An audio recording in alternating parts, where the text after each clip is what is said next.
स्वागत है हमारे चैनल पे। आज हम लोग एक नया सीरीज स्टार्ट करें, पोस्टमार्टम बैच। पोस्टमार्टम बैच वो बैच है जिसमें आपको पीटी के लिए एक भी क्वेश्चन बाहर नहीं जाएगा। लगभग आपको इतना तक आपका क्वेश्चन हो जाएगा ना कि आपका पीटी क्वालिफाई हो जाएगा। 90 दिन तक आप जुड़िए, उसमें नया नया चीज़ आपको पता चलेगा। देखिए, आपको जो अच्छा लगता है वो पढ़ाएंगे तो आपको बहुत इंटरेस्टिंग लगेगा, लेकिन एग्जाम में आता है तो उस पर ध्यान दीजिए, ठीक है ना। आप लोग इसमें बहुत कन्फ्यूजन होते हैं। मृदा विज्ञान क्या करता है? पेडोलॉजी कहते हैं। पेडोलॉजी मतलब मृदा विज्ञान, ठीक है ना। मिट्टी के अध्ययन क्या करते हैं? पेडोलॉजी। यहाँ पे आपको याद रखना है, आपको बोलता है 10 प्रकार को 12 प्रकार, हमको उससे नहीं जाना। जो ऑफिशियल क्या बोलता है हमको उससे जानना है। भारतीय कृषि अनुसंधान परिषद जो है वो भारत में मिट्टी का कितना प्रकार बता रहा है? 8 वर्ग में बांटा गया है। एक एक करके सबको देखें, बहुत संक्षिप्त में, इतना संक्षिप्त में आप कहीं नहीं देखे होंगे। पहले देखेंगे जलोढ़ मृदा, एलुवियल सॉइल जिसको बोलते हैं, जलोढ़ मृदा। जलोढ़ मृदा को आप लोग देखे? जलोढ़ मृदा जहाँ नदी है ना, नदी द्वारा लाई गई मृदा है। नदी यहाँ ला रही है, यहाँ जो है यहाँ बगल बगल, तो उसको बोलते हैं जलोढ़ मृदा, नदी द्वारा लाता है। जलोढ़ मृदा को 2 प्रकार की होती है, एक होती है बांगर, एक होती है खादर। अब देखो उसको याद कैसे करना है, बांगर और खादर को। देखिए, खादर खाओ चीज नया, बांगर मतलब पुराना। जो खादर होता है ना, खादर वो महीन होता है, कहीं पुराना नहीं है तो महीन होता है, ठीक है, और उपजाऊ ज़्यादा ये होता है।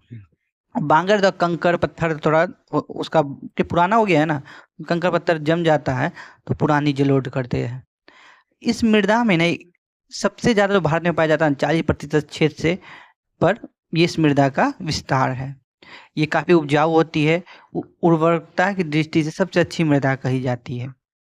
और यहाँ आप देखिए इसमें क्या क्या चीज़, देखिए बहुलता पाया जाता है। इसमें बहुलता क्या चीज़ का पाया जाएगा? पोटाश पाया जाता है। दूसरा क्या पाया जाता है?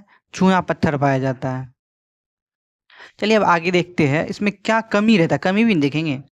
देखिए, नाइट्रोजन का कमी है, फास्फोरस का कमी है, ह्यूमस का कमी है। तो ये सब का हमको कमी रहता है, तो इसको के लिए हम क्या करते हैं? NPK खाद उर्वरक हम उसमें डालते हैं। दूसरी मृदा है काली मृदा। काली मृदा जो है ना, जब ज्वालामुखी विस्फोट होता है, ज्वालामुखी विस्फोट हुआ, ज्वालामुखी विस्फोट हुआ ना, तो वो जब मतलब ठंडा हो जाता है, फिर टूट फूट के मृदा बनता है ना। अब इसको महाराष्ट्र के साइड देखिएगा, वहाँ साइड पे ना, ये जब आप देखेंगे, मतलब ज्योग्राफी में आप जब जाएंगे, ज्योग्राफी में आप लोग देखेंगे कि वहाँ पे बेसॉल्ट लावा पाया जाता है, तो वहीं पर ये काली मृदा पाई जाती है। काली मृदा के बहुत सारे नाम हैं, जैसे रेगुड़ मृदा भी कहते हैं। कपास बहुत अच्छा उपयोगी है यहाँ पे, तो इसको क्या कहते हैं? कपासी मृदा भी कहते हैं। एग्जाम में देखिए, ये बेसाल चट्टान जब टूटेगा, टूटने फूटने से काली मृदा का निर्माण होता है। और देखिए यहाँ पे देखिए, इसमें जो ना काला रंग क्यों होता है? टिटेनी फेरस मैग्नेटाइट एवं जीवाश्म की उपस्थिति के कारण। एग्जाम में पूछेगा कि काला रंग क्यों होता है? टिटेनी फेरस मैग्नेटाइट एवं जीवाश्म की उपस्थिति के कारण आप लोग बताइएगा। क्षेत्र देखेंगे, महाराष्ट्र, कर्नाटक, MP, छत्तीसगढ़, आंध्र प्रदेश, तमिलनाडु, राजस्थान के कुछ इलाकों में देखा जाता है। यहाँ पे देखिए, इसमें बहुलता जो पाया जाता है, आयरन की मिलेगा, चूना मिलेगा, एल्युमिनियम मिलेगा और मैग्नीशियम मिलेगा। इसमें पोटास जो होता है उसकी मात्रा भी सही होती है, जो फसल के लिए काफ़ी उपयोगी है, लेकिन कुछ कमी भी है। इसमें भी भारत की मृदा में ना नाइट्रोजन का ना देखिएगा, नाइट्रोजन का कमी रहता है। तो यहाँ देखिए फास्फोरस है, नाइट्रोजन का कमी है। अगर आपको हमारा वीडियो अच्छा लगता है, बाबा PCS को सब्सक्राइब कीजिए।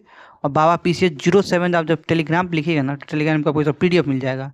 PDF में कितना शानदार PDF है, जो आपको याद करने में आसानी होगा। एक होता है लाल मृदा। लाल मृदा है ना, लाल मृदा के जब जब जलावयविक परिवर्तन होता है, पानी पड़ते रहता है, उसमें जो कुछ परिवर्तन आ जाता है, ठीक है ना, परिणाम स्वरूप रवेदार और कायांतरित, है ना, रवेदार और कायांतरित विघटित वियोजन होके ये मृदा का निर्माण होता है। तो ये मृदा कभी लाल पीली हो जाती है। देखिए, अगर लोह ऑक्साइड है ना, लोहा को आप देखेंगे, लोहा जब पानी पड़ता है कैसा हल्का पीला रंग का हो जाता है। बोलता है लोहा ऑक्साइड जो है ना, उसमें हल्का जल योजित करेंगे, हल्का जल डालेंगे तो क्या कैसा रंग हो जाएगा? पीला रंग हो जाएगा। उर्वरकता विहीन है, बंजर भूमि है। चूना का इस्तेमाल करके उर्वरकता बढ़ाई जा सकती है, ठीक है ना। चूना का उपयोग करके उर्वरकता बढ़ाई जा सकती है, इसका बताया गया है। देखिए, बहुलता इसमें क्या आता है? सिलिका पाया जाता है, आयरन पाया जाता है। देखिए ये जो है ना, चूना डाले है तो इससे आप याद करिए, चूना जब डाले है, चूना क्या है? चूना डाले इसको मिट्टी कैसा होगा, अम्लीय अम्लीय प्रकृति का मिट्टी होगा। कमी जो होता है इसमें नाइट्रोजन, फास्फोरस, ह्यूमस की कमी होती है। अब देखिए एक मृदा का नाम है लेटराइट मृदा। लेटराइट मृदा देखिए, लेटराइट मृदा जहाँ उच्च तापमान और देखिए ईंट, देखिए ईंट ईंट का जो भट्टी होगा कितना तापमान होता है, तो पहले भिंगा के उसको एक सांचे में ढाला जाता है, उसको छोड़ देते तो लाल रंग का हो जाता है। तो इसी प्रकार ये जो मृदा है ना, क्या बोलते हैं, लेटराइट मृदा, इसके लिए भी वैसा ही चाहिए, उच्च तापमान और भारी वर्षा चाहिए। क्षेत्र विकसित होता है उस उष्ण कटिबंधीय वर्षा के कारण भी होता है। वहाँ जो क्षेत्र है ना, वहाँ क्या होती है, उस कटिबंधीय क्षेत्र में क्या होता है, वर्षा ज़्यादा होता है, तापमान बहुत रहता है। ज़्यादा तापमान है तो क्या, बैक्टीरिया ह्यूमस क्या होगा, इसमें मर जाएगा। देखिए तीव्र निच्छालन का परिणाम, तीव्र निच्छालन क्या, मतलब जब पानी ज़्यादा पड़ा है तो तीव्र तीव्र कट रहा है, ठीक है ना, छट के इधर उधर जा रहा है, तो वर्षा के साथ चूना और सिलिका तो निच्छालित हो जाता है, ऊपर का जो है चूना और सिलिका क्या हट जाता है, लोहे ऑक्साइड और एल्यूमिनियम यौगिक से बने भरपूर मृदा शेष रह जाते हैं। क्या बच जाता है, लौह के ऑक्साइड और एल्यूमिनियम। अब दोनों पूछे सबसे ज्यादा क्या पाया जाता है, लौह ऑक्साइड पाया जाता है सबसे ज्यादा इस मृदा में, देखिएगा लेटराइट मृदा में। लेटराइट मृदा के लेटराइट मृदा के प्रकार और रसायन, इसमें बहुलता क्या क्या होता है, लौह ऑक्साइड अब बताए थे, पोटास भी होता है, कमी जैव पदार्थ नाइट्रोजन, फास्फोरस, कैल्शियम, इसका कमी होता है। गहरी लाल लेटराइट जो होता है वो कम उपजाऊ होता है, इससे याद रखिए कम उपजाऊ होता है ना, लो ऑक्साइड, और इसमें सब में रहेगा वही पोटास की बहुलता रहती है, इसमें चाय, इलायची, काजू के लिए उपयुक्त है। सफेद लेटराइट जो होता है ना, केओलिन के कारण सफेद होता है। देखिए अब सफेद लेटराइट पूछेगा एग्जाम में, किसके कारण सफेद होता है, केओलिन के कारण सफेद होता है। उर्वरकता सबसे कम होता है, उर्वरकता पूछेंगे सबसे कम होता है। भूमिगत जलवायु लेटराइट, एक होता है भूमिगत जलवायु लेटराइट, तीन प्रकार लेटराइट बताए, काफी उपजाऊ होता है, वर्षा में लौ ऑक्साइड जल के साथ घुलकर नीचे चल जाता है। देखिए जब ज्यादा निच्छालन, इसी को बोलते हैं निच्छालन, क्या होता है, यहाँ पे यहाँ इतना यहाँ है, तो है ना लोह ऑक्साइड था, तो पानी बरसा बहुत ज्यादा तो ये नीचे चल गया, तो क्या होगा, तो ये उपयोगी हो जाएगा, तो घुलकर नीचे चल जाता है और ये काफी उपजाऊ हो जाता है। कर्नाटक, केरल, तमिलनाडु, मध्य प्रदेश, उड़ीसा, असम, इस सब क्षेत्रों में मिलता है। अब हम लोग का पांचवा मृदा है जिसको बोलते हैं शुष्क मृदा, एरिड सॉइल जिसको बोलते हैं हम लोग। ये बलुआही संरचना है, प्रकृति कैसा है, लवणीय है। देखिए यहाँ पानी का रिसाव सीमित होता है, ठीक है ना, फिर नीचे चल जाता है, कंकर कंकर चूना पत्थर नीचे आ जाता है। यहाँ देखिए उच्च तापमान और तीव्र गति, यहाँ पे क्या होता है, देखिए यहाँ पे देखिए थोड़ा एक चीज बता देते हैं, लाल से लेकर किशमिशी रंग का होता है, कैसा रंग का होता है, लाल से लेकर किशमिशी रंग का होता है। उच्च तापमान और तीव्र गति का वाष्पीकरण हो जाता है, नमी कम होता है, ह्यूमस भी कम होता है, इसमें नाइट्रोजन अपर्याप्त होता है, फास्फोरस समान अवस्था में पाया जाता है, अनुवरक है, मतलब उपजाऊ नहीं। शुष्क कहाँ पाया जाएगा, जहाँ मरुस्थल है, मरुस्थल भारत में एक ही जगह है, आप लोग पता है ना, मतलब शुष्क मरुस्थल, तो वहाँ कहाँ है, पश्चिम बंगाल में।